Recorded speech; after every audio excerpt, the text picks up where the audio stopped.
Ama bilseydim böyle de hazırlaşardım. Hazırlaşma lazım değil. Ürəyinə Bu belə keçənidir. qəfildən nə hiss edirdiniz? Çok güzel, çok muhteşem. Çok güzel, çok muhteşem. Lezzet eder. Allah Allah qəbul qəbul etsin. Allah kabul etsin. Allah sizden de razı olsun. Əziyyətimizi çəksin. Allah kömək olsun. Cümləmizdən. Dəyərli qardaşımız Anca Elman. yiyir, anca yiyir. Çox sağ olun ki, bizə həmişəki kimi yenə bu ziyarəti təşkil elədiniz. 2023-cü ildə mən gəlmişəm Uğur Travel-lə ziyarətə. Çox razı qalmışam və indi də yenə Uğur Travel-i seçdim. İnşallah hamıya da məsləhət görürəm.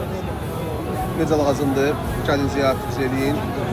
Rasim qardaşdan da, Rüşal qardaşdan da Allah razı olsun. Allah razı olsun. Xidmətimizə dayandılar neçə gündə. Allah əvəzini versin. Amin inşallah. Rahib, Aycan, ziyarətimiz necə keçir? ziyarət elə ziyarətdir Necə ki, təəssürat var? çox gözəl ziyarətdir. İnşallah hamıya, əhl-i beyt aşiqlərinə bura gəlməyi nəsib eləsin inşallah.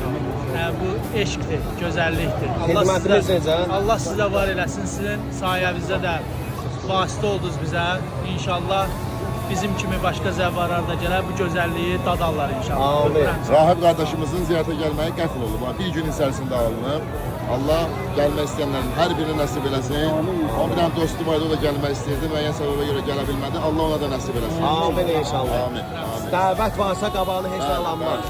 Ya Allah, hərəkət, hərəkət, gəlin. Nur-i Gül Cəmal-i Muhammed Sələvat.